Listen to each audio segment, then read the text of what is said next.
에벤 에셀이라는 제목으로 함께 말씀을 나누겠습니다. 성경을 보면 하나님이 행하신 일을 기억하기 위해 사건이 일어난 장소나 대상에 이름을 붙이는 경우가 있습니다. 그런데 그 이름은 히브리어 발음 표기로 되어 있어서 우리에게는 대부분 낯설게 느껴지는데요. 하지만 그 중에서도 우리에게 익숙한 이름들이 몇 개 있습니다. 그 이름을 알면 우리가 신앙생활하는 데 도움이 되는데요. 그 이름에 담겨진 하나님의 역사가 무엇인지를 깨닫게 되고 그 일을 우리 삶 속에 적용할 수 있다는 유익이 있습니다. 그래서 몇 가지만 소개해 드리고 싶은데요. 첫 번째는 여호와 이레입니다. 자, 따라해 보시겠어요? 여호와 이레. 이것은 많은 분들이 알고 계실 텐데 여호와께서 준비하셨다라는 뜻입니다. 아브라함이 하나님의 명령에 순종하여 아들 이삭을 번제물로 바치려고 할 때 하나님께서 그를 대신하여 양을 준비하신 사건이 일어난 장소의 이름이 바로 여호와 이레입니다. 창세기 22장 14절이에요. 함께 읽습니다. 아브라함이 그 땅 이름을 여호와 이레라 하였으므로 오늘날까지 사람들이 이르기를 여호와의 산에서 준비되리라 하더라. 자, 두 번째는 여호와 니시입니다. 자, 이것도 아시는 분들이 많을 텐데 이 여호와 니시란 여호와는 나의 깃발이다 라는 뜻입니다. 이것은 모세가 아말렉 군대와 싸워서 승리한 것을 기념하여서 세운 제단에 붙여진 이름인데요. 출애굽기 17장 15절 16절 함께 읽습니다. 모세가 제단을 쌓고 그 이름을 여호와 니시라 하고 이르되 여호와께서 맹세하시기를 여호와가 아말렉과 더불어 대대로 싸우리라 하셨다 하였더라. 자, 여호와 이레. 자, 따라 한번 다시 한번 해볼까요? 여호와 이레, 여호와 니시. 우리 삶 가운데 뭔가 좀 부족한 것이 있으면 어떤 걸 생각해야 돼요? 여호와 이레를 생각해야 돼요. 우리를 두렵게 하고 낙심하게 하는 게 있어요. 그럼 뭘 생각해야 돼요? 여호와 니시를 생각해야 돼요. 승리하게 하신 하나님, 나의 깃발이신 하나님. 깃발을 높이 드는 것이 승리를 상징하잖아요. 그래서 여호와 니시는 승리하신 하나님을 가리키는 것입니다. 그런데요, 이렇게 이름을 붙이는 경우는 항상 좋은 일이 있을 때만 했던 것은 아니에요. 때로는 하나님 앞에 불순종했던 것을 기억하게 하기 위해서 이름을 붙이기도 하는데요. 그 중에 하나가 뭐냐면 무리바예요. 자, 따라해 볼까요? 무리바. 이 무리바는 광야 생활을 하던 이스라엘 백성들이 물이 없다고 하나님을 시험하고 서로 다투었던 장소입니다. 하나님은 목이 마르다며 하나님을 원망하던 백성들에게 반석에서 물이 나오게 하셔서 마시게 하셨는데 그곳의 이름이 무리바예요. 무리바는 반석에서 물이 나오는 기적이 일어난 곳이기도 하지만 하나님을 시험하고 백성들끼리 다투었던 장소이기 때문에 모세는 분쟁, 다툼을 뜻하는 무리바를 그곳의 이름으로 정한 거예요. 출애굽기 17장 7절입니다. 함께 읽습니다. 그가 그곳 이름을 마사 또는 무리바라 불렀으니 이는 이스라엘 자손이 다투었으며 또는 그들이 여호와를 시험하여 이르기를 여호와께서 우리 중에 계신가 안 계신가 하였음이라. 자, 무리바는 좋은 일이 있었던 장소가 아닌데도 불구하고 이름을 붙였습니다. 왜 그랬을까요? 사람들로 하여금 하나님을 경외하고 겸손하기를 원하셨기 때문이 아닐까 생각해 봅니다. 이렇듯 사건이 일어난 장소나 대상에 이름을 붙여서 하나님을 생각나게 하는 것이 당시의 관습이었어요. 오늘 본문도 마찬가지로 하나님이 행하신 일을 기억하기 위해 사건이 일어난 장소에 붙여진 이름을 붙였는데요. 그 이름이 바로 에벤 에셀입니다. 자, 12절이에요. 함께 읽습니다. 사무엘이 돌을 취하여 미스바와 센 사이에 세워 이르되 여호와께서 여기까지 우리를 도우셨다 하고 그 이름을 에벤에셀이라 하니라. 아멘. 자, 한번 따라할까요? 에벤에셀. 자, 제가 죄송합니다.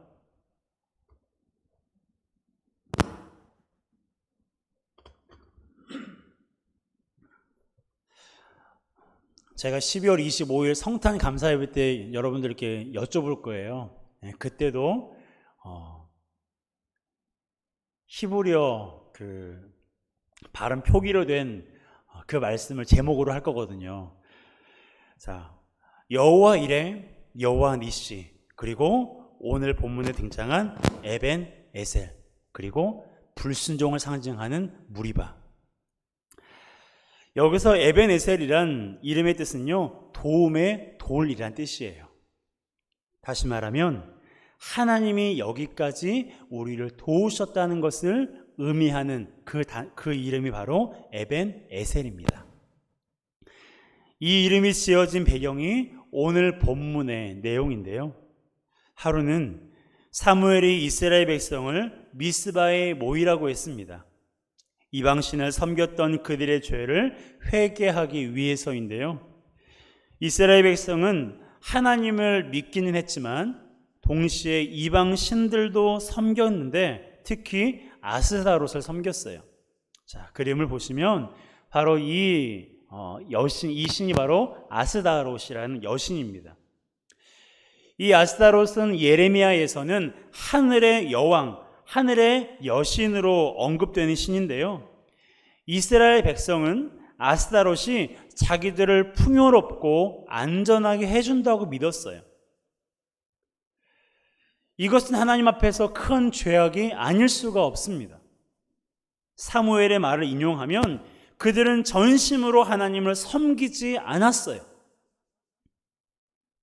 사무엘이 이것을 알았기 때문에 백성들로 하여금 미스바로 다 모이게 해서 금식하며 회개할 것을 촉구한 것입니다. 그러자 백성들이 사무엘의 말대로 우상을 버리고 하루 종일 금식하며 하나님께 기도했어요. 하나님께서 그 일을 얼마나 기뻐하셨는가, 그 증거가 될 만한 사건이 바로 발생을 합니다. 블레셋이 쳐들어온 사건인데요. 이스라엘 백성이 미스바에 모여있다는 정보를 블레셋 사람들이 듣고 이스라엘을 공격한 거예요. 7절입니다. 함께 읽습니다. 이스라엘 자손이 미스바에 모였다 함을 블레셋 사람들이 듣고 그들의 방백들이 이스라엘을 치러 올라온지라. 이스라엘 자손들이 듣고 블레셋 사람들을 두려워하여. 자, 블레셋이 쳐들어온다는 소식을 들은 이스라엘 백성들이 두려워했습니다. 그도 그럴 것이 이스라엘은 싸울 무기나 조직이 변변치 않았어요. 하지만 블레셋은 강력한 철병기로 중무장한 조직된 군대였습니다. 더구나 오랜 세월 동안 이스라엘이 블레셋의 압제를 당해왔기 때문에 어쩌면 그들이 쳐들어온다는 이 소식에 두려운 마음이 드는 건 당연한 것일 수도 있었을 거예요. 하지만 인간적으로 보면 이해되지 않는 상황처럼 보일 수 있어요. 특히 하나님을 믿고 있는 그리스도인들 입장에서는 이해되지 않는 것처럼 보일지도 모르겠습니다. 생각해 보세요. 지금 이스라엘 백성들이 무엇을 하고 있다고요? 죄를 범하고 있습니까? 아니잖아요. 우상을 버리고 하나님만을 섬기겠다고 결단한 상황이었어요. 그러면 하나님께서 이 일을 좋게 여기셨으면 블레셋의 공격을 막아주셔야 했다고 생각이 들지 않습니까? 지금으로 말하면 타종교를 믿다가 기독교로 개종하면 하나님께서 복을 주셔서 무탈해야 된다고 생각하는 것과 같은 거예요. 아니면 평소에 기도 생활도 소홀히 하고 예배 드리는 것도 마지못해서 하는 분이 마음을 다잡고 성경을 읽고 시간을 정해놓고 기도를 합니다. 하나님 보시기에 그 모습이 얼마나 이쁘겠어요. 그러면 기도하는 것마다 응답해 주시고 하는 일마다 홈런을 치게 해주셔야 마땅하지 않을까 우리는 생각해요. 그러나 응답은커녕 말씀을 읽고 시간을 정해놓고 기도를 하는데도 하는 일마다 아웃만 당하고 힘든 일은 겹겹이 쌓이는 것 같은 생각이 들 때가 있습니다. 그러다 보면 하나님께 서운하기도 하고 기도해도 소용이 없다는 생각에 하나님을 멀리하기도 해요.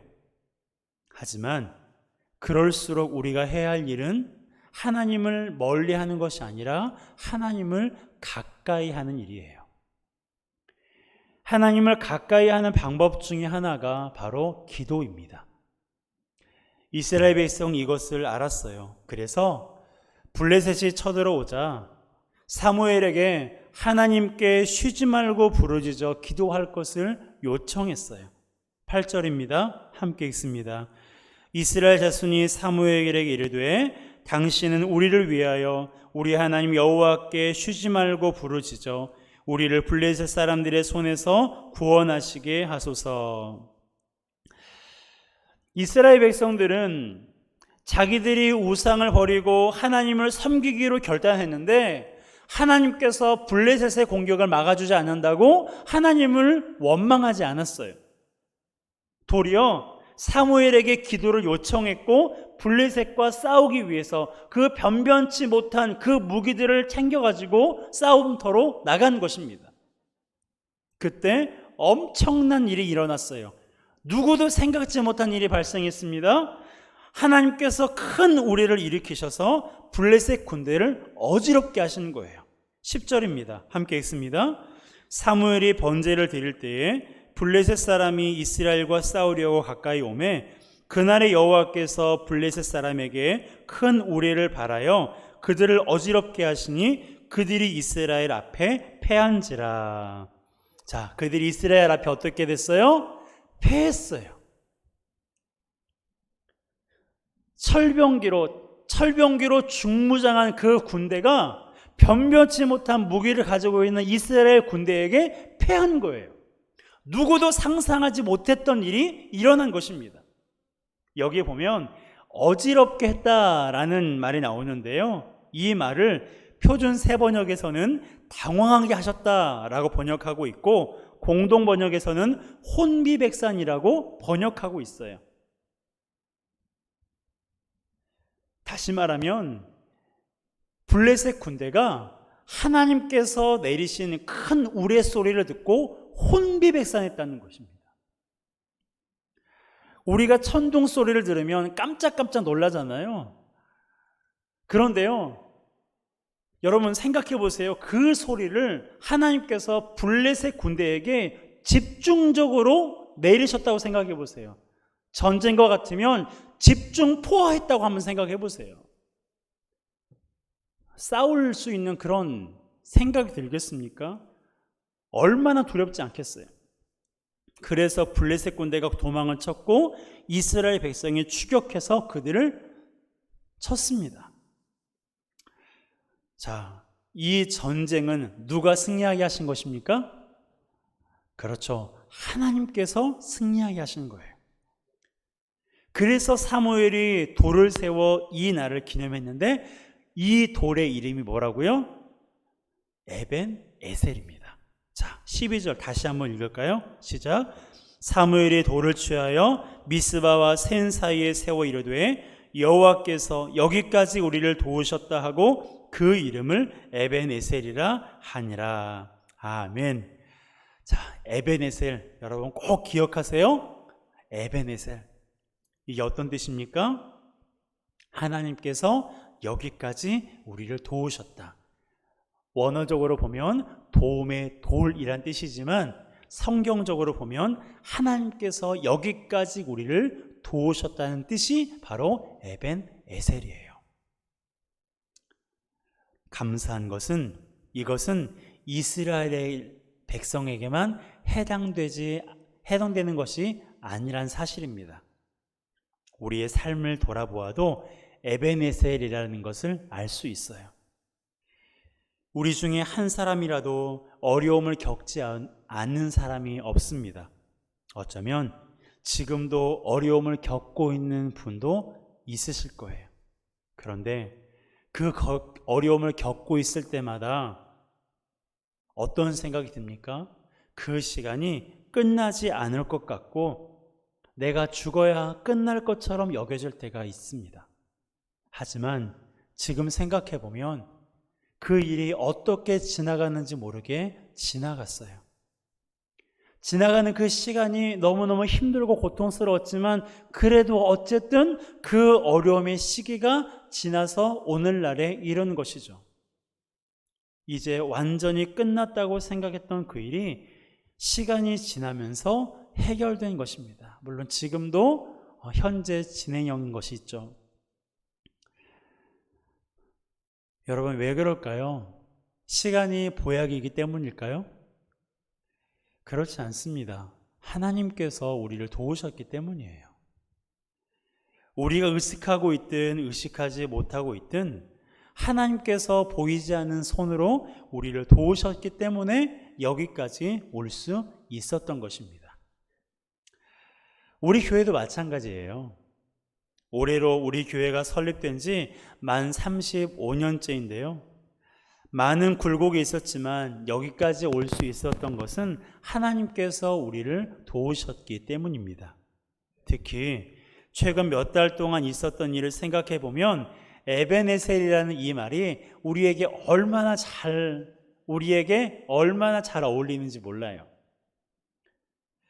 우리는 지금 예배 처소를 두고 기도하고 있지 않습니까? 여러분도 아시는 것처럼 이곳에 머무르는 것과 이전하는 것, 축소하는 것 중 어느 것 하나도 쉬운 것이 없어요. 그래서 한 달 동안 어떤 분은 금식하며 기도하고 어떤 분은 시간을 정해놓고 기도했는데요. 하나님께서 그 시간을 너무나 기쁘게 받으셨다는 거예요. 공동의회가 진행되는 것을 보면 알 수 있습니다. 첫 번째 공동의회를 통해서 우리는 성도들 대부분이 교회의 변화를 원하고 있다는 것을 알게 되었어요. 하지만 축소와 이전에 대한 표가 반반이 나오면서 결정하기 어려웠을 때 하나님은 우리로 하여금 위원회를 구성하는 것으로 마음이 하나가 되게 하셨습니다. 그래서 예배 처소 개선위원회가 조직이 되었는데 4주간의 논의 결과 위원회는 다각도로 진행하자는 의견의 일치를 보았어요. 그래서 지난주에 재차 공동회의를 했고 제가 온라인으로 예배하는 성도들에게 투표를 요청한 결과 세례교인 39명 중에 34명이 찬성한 것입니다. 4명은 답변이 없어서 기권으로 표기했고요. 1명만이 반대인데 그것도 방식에 대한 반대이지 변화를 위한 반대는 아니었습니다. 여러분, 이 일이 가능했던 이유가 무엇일까요? 하나님께서 우리를 도우셨기 때문이라고 믿으십니까? 하나님께서 우리를 도우셨기 때문인 것이 확실해요. 하나님께서 성도들의 마음이 하나 되게 하셨기 때문에 가능했던 일입니다. 목사님, 이제 시작인데 뭘 벌써부터 그렇게 감사하고 하나가 됐다고 생각하십니까? 시작의 반이라는 말이 있기도 하지만 더 중요한 것은 공동의회를 통해서 여러 가지 다른 생각도 있고 의견도 있고 이렇게 결정이 되기는 했지만 사실 별로 탐탁지 않게 생각하시는 분들도 있으실 거예요. 그럼에도 불구하고 마음을 하나로 모아서 함께 기도하기로 작정하고 결단한 그 자체가 하나님 보시기에 하나님 앞에서 얼마나 아름다운지 모릅니다. 여러분, 이 일로 인해 한 사람이라도 실족하고 분열이 되면 예배 처소가 어떻게 되든지 그것이 무슨 소용이겠어요? 교회는 건물이 아니라 사람인데 건물 때문에 사람이 실족하고 건물 때문에 사람이 분열한다면 그것은 결코 주님이 원하시는 게 아니에요. 그래서 우리가 기도하되 쉬지 않고 기도해야 되고 부르짖어 기도해야 됩니다. 무엇을 위해서요? 예배 처소를 위해서도 기도해야 되겠지만 무엇보다 성도들이 한 마음으로 기도하고 하나님이 행하실 일을 한 마음으로 기대할 수 있기를 위해서 기도해야 돼요. 이것이 지금 우리에게 가장 중요한 기도 제목입니다. 여러분께 제가 부탁드립니다. 여러분의 개인의 기도 시간에 기도하실 때 반드시 이것을 위해서 기도해 주시기를 바랍니다. 성도들이 한 마음으로 기도할 수 있기를 위해서, 그리고 하나님이 행하실 일을 한 마음으로 기대할 수 있기를 위해서 여러분 반드시 하루에 한 번 이상 꼭 기도해 주시기를 부탁드립니다. 여러분, 에벤에셀을 기억하시기 바랍니다. 여기까지 우리를 도우신 하나님께서 이후에도 도우실 줄을 믿습니다. 여기까지 도우셨으니 이후에는 너희들 이제 알아서 해라. 하나님께서 그러실까요? 그러실까요? 안 그러는 거 아시죠? 여기까지 우리를 도우신 하나님은 이후에도 우리를 도우시기로 이미 작정하셨어요. 이후에도 우리 가운데 선한 일을 행하실 것을 이미 하나님은 마음 가운데 결단하셨어요. 그러니까 중요한 것은 우리만 결단하면 돼요. 성도가 하나 되기를 위해서 기도하기로 결단하고 성도들이 하나님이 행하실 일을 한 마음으로 기대하는 그런 마음을 갖게 해주실 것을 내가 기도하기로 결단하면 되는 거예요. 하나님이 작정하시고 결단하셨으니 우리가 결단하고 작정하고 기도하면 이후의 일들도 에벤에셀의 하나님께서 선하게 인도하실 것입니다. 그러기 위해 지난 금요기도회 때 나누었던 말씀과 같이 수넴 여인처럼 성도들을 세심하게 배려하고 아무것도 바라지 말고 순수한 마음으로 섬기고 대접하는 교회가 되어야 돼요. 그러면 에벤에셀의 은혜가 영원토록 지속될 것입니다. 우리가 이 세상을 떠난 이후에 그 이후에라도 하나님께서는 에벤에셀의 하나님은 우리 인생을 도우신 것처럼 우리 자녀들의 인생을 도우실 것이고 자녀의 인생을 하나님께서 도우실 것입니다. 35년 동안 우리 교회를 도우셨던 하나님께서 35년 이후의 삶도, 아니 그 이후의 삶, 예수 그리스도께서 오시는 그때까지 우리 교회를 하나님께서 도우실 것입니다. 그 은혜를 우리 교회에서만이 아니라 우리 개인과 가정에서 날마다 경험하는 우리 모두가 되시기를 주님의 이름으로 축복합니다. 여러분은 혼자가 아닙니다. 우리는 혼자가 아닙니다. 하나님이 우리와 함께 하시고 하나님이 우리를 도우십니다. 그 도우심을 마음에 굳게 믿고 언제나 그분과 동행하는, 그분의 도우심을 날마다 경험하는 에벤에셀의 하나님을 경험하시기를 주님의 이름으로 축복합니다. 함께